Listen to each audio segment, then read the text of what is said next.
गांधी जी के 154वां जन्मदिन पर गवर्नर मगरबी बंगाल सीवी आनंद बोस ने बैरकपुर गांधी समाधि पर फूल चढ़ाकर उन्हें खराज अकीदत पेश किया।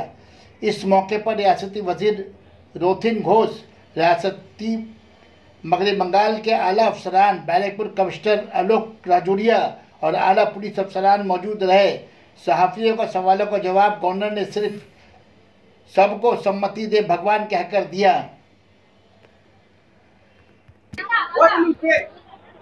सबको सम्मति दे भगवान।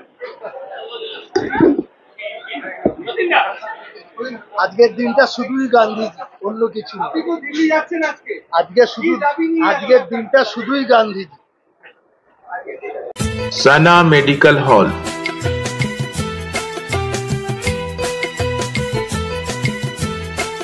10% discount on every medicine.